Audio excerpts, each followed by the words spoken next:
चरणम शरणम गच्छामि।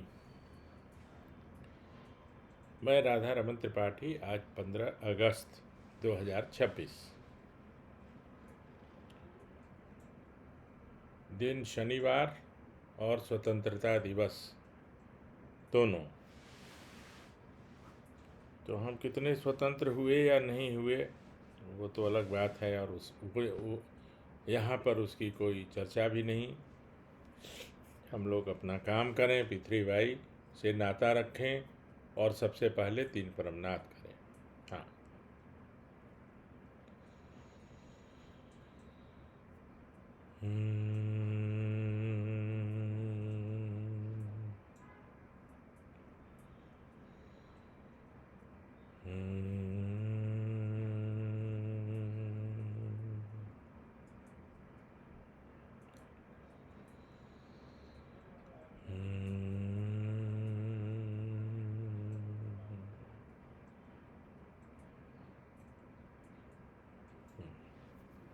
चरणम शरणम गच्छामि।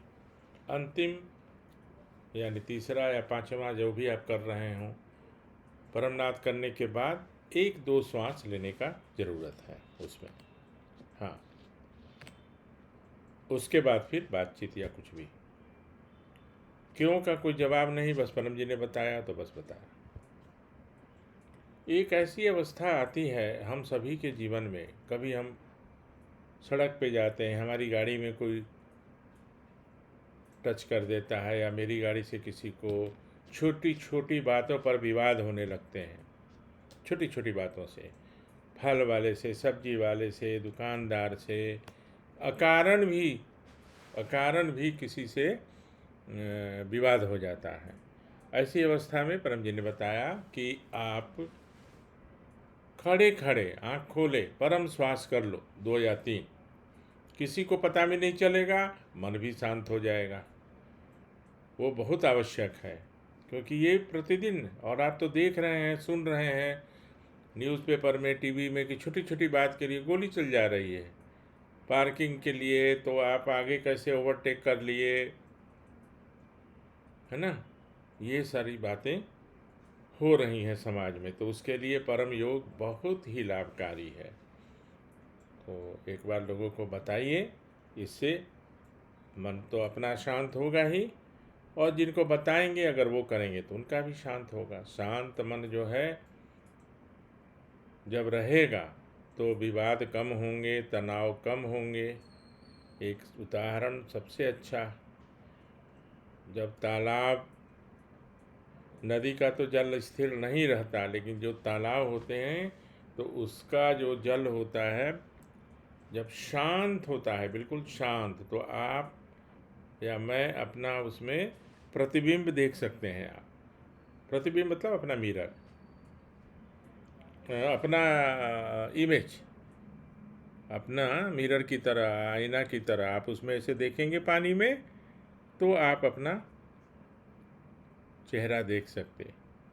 अब उसमें छोटा सा पत्थर या कंकड़ फेंक दीजिए, अब उसमें क्या होगा, वो तरंग आने लगेगा। तो जब तरंग, वेव्स निकलेंगे तो आप अपना इमेज नहीं देख सकते। तो जो तरंग है वो अशांत मन का वो द्योतक है, रिप्रेजेंट करता है। और जो शांत मैंने पानी जो है बिल्कुल शांत है, तो मन आपका शांत है, उसके बारे में मैंने वो ये बताता है कि वैसा ही आपका मन शांत। शांत मन अलग है और प्रसन्न मन अलग है, दोनों अलग अलग बातें हैं। ये सब क्लियर करके परम जी बताते थे। शांत मन अलग है और प्रसन्न मन अलग है। तो पप्र करिए, पप्र के 11 वाक्य से ही नाता रखिए, मन शांत रहेगा, इच्छाएं, सुखद इच्छाएं पूरी रहेंगी, जो अब तक की किसी कारण से नहीं हो पाई। अनेक कारण से आदमी, हर कोई प्रयत्न करता है, अपनी बुद्धि, अपना बल, अपना पैसा, पैरवी, सब कुछ से फेल हो जाता है कभी, तब पप्र करके देखिए। वो कैटलिक एजेंट जैसा सब कुछ होते हुए भी एक बार धक्का लगाना पड़ता है। तो जब पप्र करते हैं ना, तो परम जी की जो शक्तियाँ हैं वो अनेक गुना पावर से उसको आगे बढ़ा देती हैं और हमारी इच्छाएं पूरी हो जाती हैं। वो चार छोड़कर, चार कभी नहीं होंगी। वो क्या है? तो जुआ, लॉटरी और व्यभिचार। व्यभिचार में वो लड़की पटा लें, वो लड़का पटा लें, ये पर्टिकुलर ये शब्द परम जी का दिया हुआ, वो लड़की पटा लें, वो लड़का पटा लें, ये नहीं होगा। जुआ नहीं जीता जा सकता, लॉटरी नहीं मिल सकती। लॉटरी का टिकट ले लिया 10 रुपया का या 100 रुपये का, और परम जी ये लॉटरी मुझे मिल जाए, एकदम मना किया हुआ। नो। तो ये हो गया एक कैटेगरी में, मरा हुआ व्यक्ति जिंदा नहीं होता।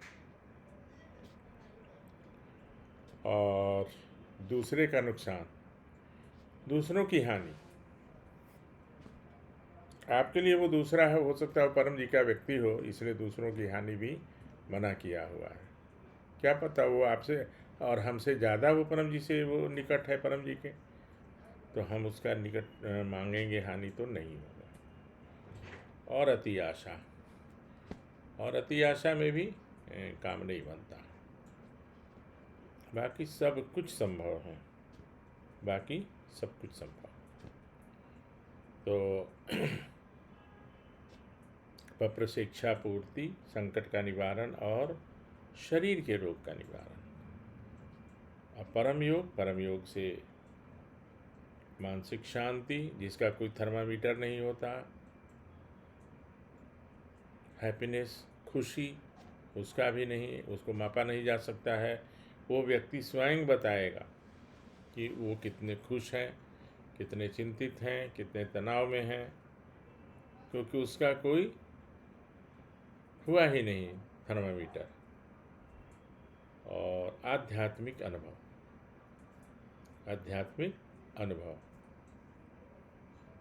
वो अपने हर व्यक्ति का अपना अपना होगा। तो P3Y का मुख्य तो उद्देश्य यही है, जिसको लेकर इस मिशन को हम लोग सब, आप सब और हम सब मिलके इसको आगे बढ़ाने में लगे हैं। तो करते रहिए, लोगों को सिखाते रहिए। आज एक बहुत अच्छा प्रश्न एक हमारे मित्र का आया मेरे कमेंट में, मुझे बहुत अच्छा लगा। उनका था कि जैसे मैं जाता हूँ किसी दुकान पे, दुकान का एक मालिक होता है, उनके वर्कर्स होते हैं। मान लिया कि एक मालिक है, 2 वर्कर्स हैं, उसी समय 2 और कस्टमर आ गए। बहुत बढ़िया उदाहरण है। 2 और आ गए तो कितने हो गए? 5। अब मैं तो मालिक को एक पर्चा दिया P3Y के बारे में और उनको बता रहा था, लेकिन ये सब सुन रहे थे, बाकी के 4। तो क्या उनका ये कहना था कि क्या ये जो बताने की जो है, वो मेरा एक व्यक्ति को बताने की प्रतिज्ञा पूरी होगी या ऑल 5?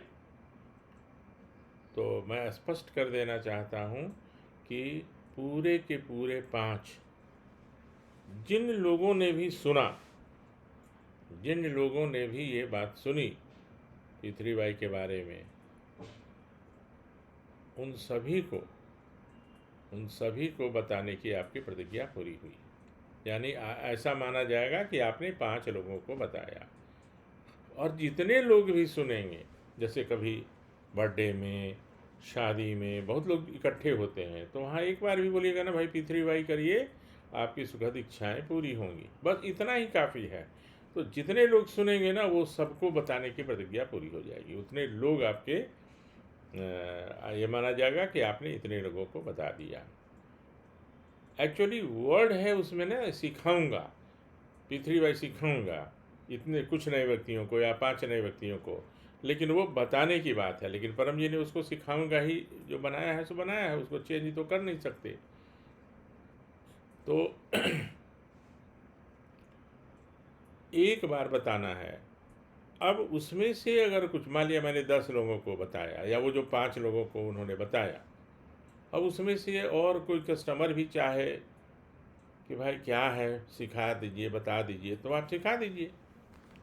ये पर्पस है। बोकारो में हम लोग फर्स्ट फ्लोर में रहते थे परम जी के साथ, और नीचे में ही सड़क थी, तो उससे जितने भी हॉकर्स थे ना, दो दही वाला, गन्ने का रस वाला, वो सब आता जाता रहता था। दही ले लो, दही ले लो, दही वाला, तो सब समझ जाता था कि ये दही वाला है या गन्ना का रस वाला है। तो परम जी उसी समय उदाहरण दिए कि देखो ये दही वाला है ना, जिस तरह से बोलते जा रहा है, अब कोई ज़रूरी तो नहीं है कि सब कोई उससे ले लेगा, लेकिन जिसको दही की ज़रूरत है वो उसको बुलाएगा, भैया आ जाओ, दे दो मुझे इतना या उतना, जो भी है, या कोई भी इस तरह के कई हॉकर्स होते हैं जो चल के सड़क पे अपने ठेले गाड़ी से चाहे किसी भी तरह से साइकिल पर कुछ सामान बेचते रहते हैं।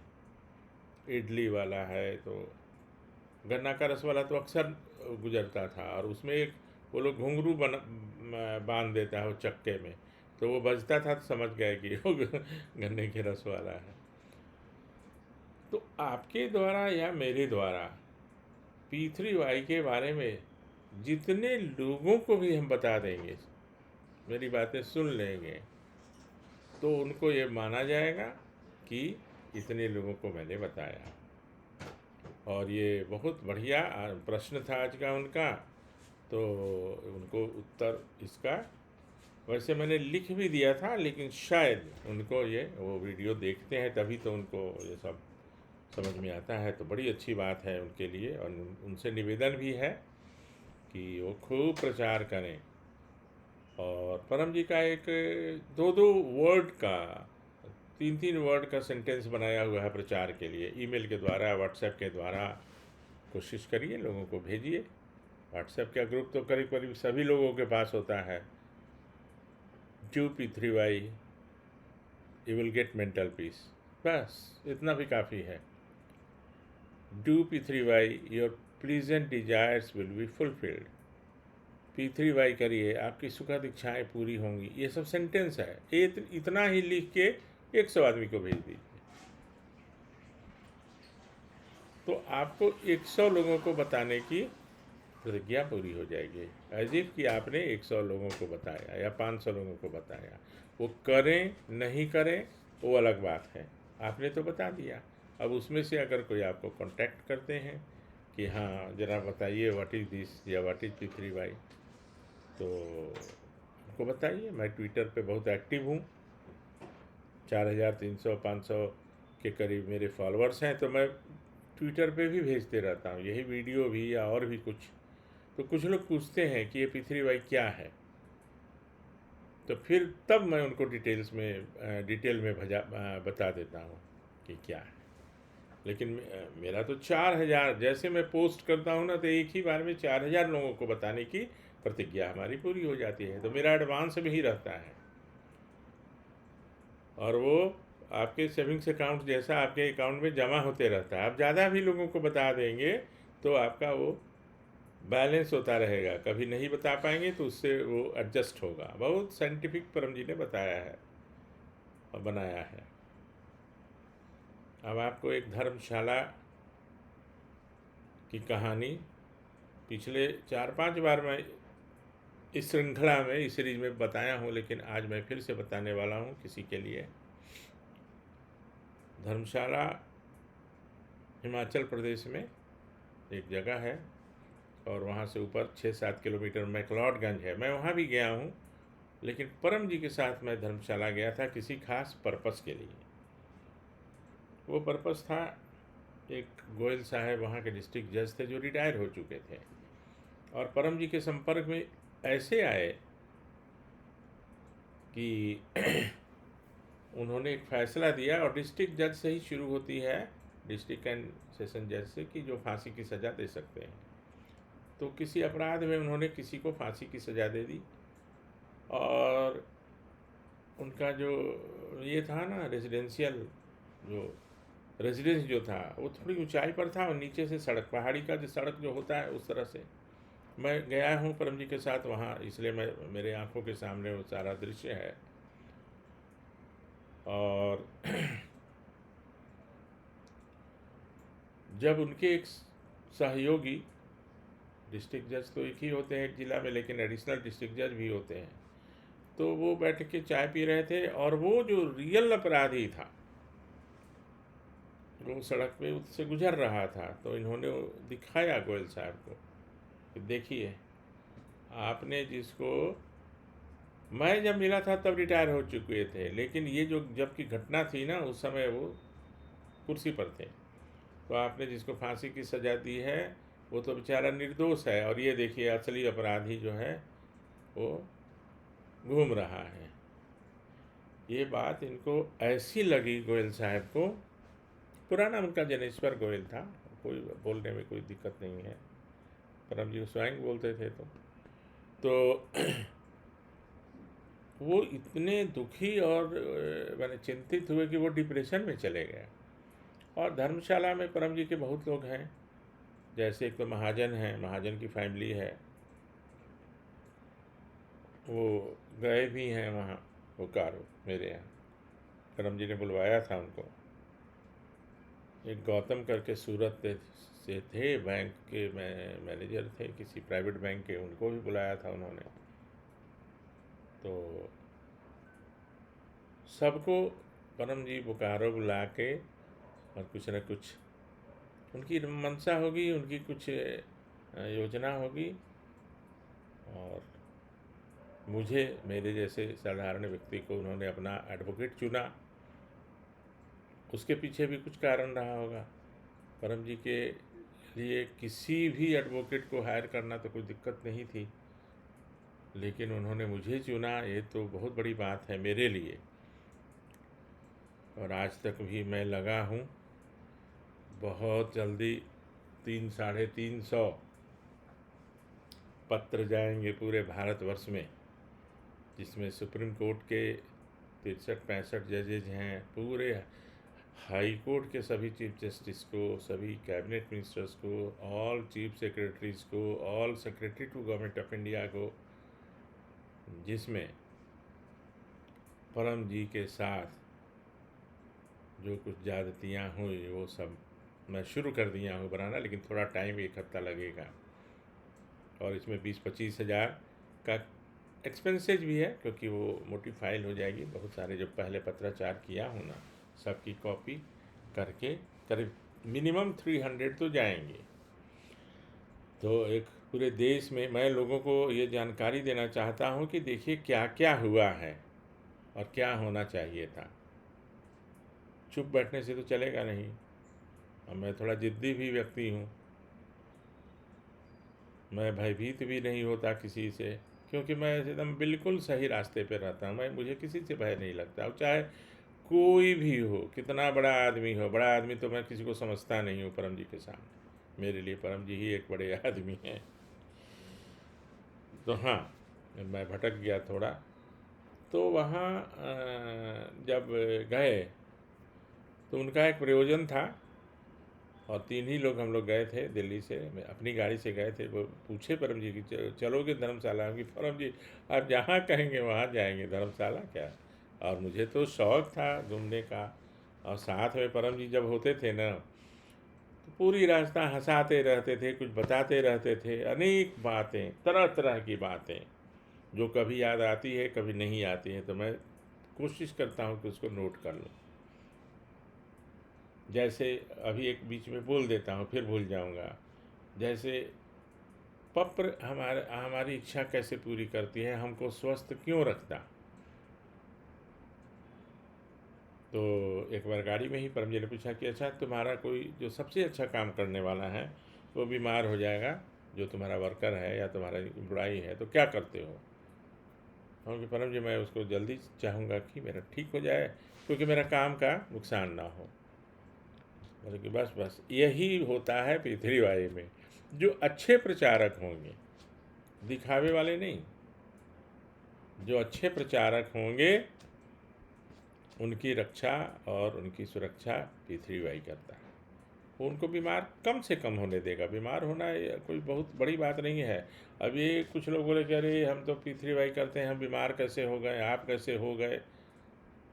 लेकिन कम से कम होंगे और जल्दी स्वस्थ हो जाएंगे। ये हो गया। उसके बाद जो प्रयोजन था, वहाँ दो प्रयोजन था, एक मोंगा जी का था और एक उनका व्यक्तिगत था। उनके बेटी दामाद आए थे अमेरिका से, संतान प्राप्ति के लिए था। तो अनेक बातें हुई, बात तो नहीं बनी क्योंकि उनके जो दामाद थे वो तार्किक थे, ये तो बंधन हो जाएगा। परम जी ने कहा कि महीने में $1, $1 ए मंथ। तो बोले कि फिर तुमको क्यों संतान चाहिए, ये मेरे सामने की बात।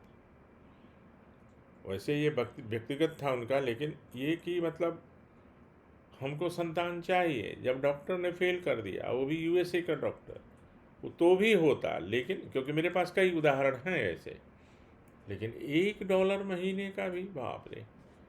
तो खैर एक वो था। दूसरा था कि मुंगा जी ने यही स्वतंत्रता दिवस वाला जो जनगण मन उस समय था, तो दिल्ली पब्लिक स्कूल में उन्होंने मना कर दिया था कि जनगण मन नहीं गाना है। और 12 से 1500 लोग खड़े थे बच्चे, और मैं भी था मंच पर। मोंगा जी थे, उपाध्याय जी थे एक, तो गोपाल उपाध्याय। तो जो प्रिंसिपल थी हेमा मोहन ने मैडम, उन्होंने माइक छीन के बोला कि नहीं नहीं वो होगा।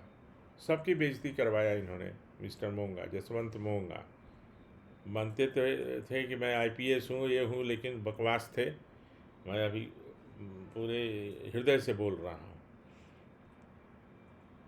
और वो मेरे अतिथि हुआ करते थे। क्या हुआ करते थे, परम जी उनको हमारे यहाँ भेज देते थे। तो फिर परम जी ने कहा कि मोंगा को भेजूँ। तब तक मैं बिल्कुल फ्री हो गया था मोंगा जी से, परम जी से। बोल के नहीं परम जी, अब वो पुकारो, नहीं जाएंगे। तो एक बहुत बड़ी बात थी कि परम जी की बात को ना करना। और परम जी भी समझते थे कि ये ऐसे तो ही बोलेगा नहीं, ज़रूर कोई बात होगी। तो मैंने कहा कि ऐसा ऐसा उन्होंने किया, और हम लोग की बेइज्जती करवाए, और हम लोग इतना अच्छा एक फील्ड बनाए थे स्कूल में, उसको इन्होंने नाश कर दिया। लेकिन परम जी की एक बहुत अच्छी बात थी कि वो किसी एक के बात के कहने पर वो विश्वास नहीं करते। अगर हम किसी के बारे में बोलेंगे ना, तो उनको बुलाएंगे, हमको बुलाएंगे, फिर दोनों का आमना सामना होगा। और ये पंचायती कहाँ हुआ, सुमन महाजन के यहाँ। सुमन महाजन को पहले मैं लड़की समझता था, जब तक हम उनसे मिले नहीं थे। उनको नाम कुछ ऐसे ही रहता है, लेकिन खैर। तो उनकी पत्नी पुष्पिंद्रा महाजन, वहाँ पे मोंगा जी को ही बुलाया गया था। और मोंगा जी से पूछा गया कि राधारमन जी ऐसा बोल रहे हैं, क्या ये सच है? बोला कि जी परम जी। तो बोले ठीक है, आज के बाद तो बोकारो नहीं जाओगे। तो एक दो प्रयोजन था हिमाचल प्रदेश का। बहुत मज़ा हुआ आते समय। चंडीगढ़ में मैं रुका। पटियाल साहब हैं, कैलाश पटियाल और बीसी पटियाल। कैलाश पटियाल उस समय नौकरी में थी सेंट्रल एक्साइज की। मैंने रात बिताया परम जी के साथ वहीं पे। तो ऐसे ऐसे ऐसे बहुत सारी घटनाएं, घटना तो नहीं बोलेंगे, अनुभव ही बोलेंगे इसको, घटना तो नहीं बोलेंगे। तो मुख्य ये है कि पृथ्वीबाई से नाता रखना है, 11 वाक्य से नाता रखना है, और इसमें कोई जोड़ घटाव नहीं करना है। न डीजे को जोड़ना है, न हवन कीर्तन, ये कुछ भी इसमें ज़रूरत नहीं है। मैं कल नहीं, कल तो संडे, परसों मैं लाऊंगा इनकम टैक्स का सारा फाइल, मेरा परम जी का जो है। तो परम जी ने जो लिख के, मैं लिखता था, परम जी से भी साइन करवाता था, क्योंकि यहाँ तक उसमें ये भी लिखा है कि इवन वॉशरूम में P3Y करने से इच्छा पूरी होती है। ये गवर्नमेंट ऑफ इंडिया के इनकम टैक्स के असिस्टेंट कमिश्नर के सामने लिख के दिया हुआ है, और ये कमिश्नर, चीफ कमिश्नर, सबके पास ये फाइल गई है। उसकी कॉपी है मेरे पास। तो जब वॉशरूम में इच्छा पूरी हो सकती है, तो फिर उसके लिए किसी खास जगह जाने की क्या आवश्यकता है? सोचने वाली बात है। तो कोई आडंबर नहीं, कोई पाखंड नहीं। परम जी ने जो सरल बनाया है उसको अपनाइए और पूज्य बनिए। आगे आने वाले समय में जितने तनाव में लोग जी रहे हैं और जीने वाले हैं, आपको लोग खोजेंगे और कहेंगे कि आप मुझे बताइए इसका क्या सरल तरीका है जिससे हम तनाव मुक्त हो सकें। अभी पहले से और अभी में आप देखते होंगे कि स्ट्रेस मैनेजमेंट के लिए कितने सारे क्लासेस चलने लगे हैं, लोग उसका एडवर्टीज़मेंट कर रहे हैं। आप तो 2 मिनट में 3 मिनट में करा दीजिएगा। जिसको आप परमनाथ परम स्वास्थ्य सिखाइएगा उसका तनाव 3 मिनट्स में, और पूज्य भी बनिएगा। तो कल फिर और आपसे बातें होंगी। अंतिम निवेदन नहीं, ये रोज़ का निवेदन होगा कि जगत को परिवार बनाइए, पूज्य बनिए, लोगों को पूज्य बनाइए, और 11 वाक्यों से नाता रखिए। जहाँ है वहीं पृथ्वीबाई करिए। और केरल का कोई व्यक्ति, उसके पास बस का किराया नहीं है, मेरे एक मित्र का कही हुई बात रिपीट कर रहा, तो वो कहाँ से आएगा यहाँ। या कहीं मैं अभी कहूँ कि थाने आओ तो तुम्हारी इच्छा पूरी होगी, यहीं पत्र करना, कहाँ से आएगा। तो इसीलिए परम जी ने सबसे पहले यही बात कही कि कोई व्यक्ति कहीं भी, और साउथ अफ्रीका में भी होगा, उसकी भी इच्छा पूरी हो रही होगी, तो इस पर ध्यान दिया जाए और इस चीज़ का लोगों को, इसकी जानकारी लोगों को दिया जाए। बाकी सब आपका दिन शुभ रहे, आज की रात आपको अच्छी नींद आए, परम जी की कृपा बनी रहे, इतना कहते हुए आपसे विदा लेता हूँ कल तक के लिए। चरणम शरणम गच्छामि।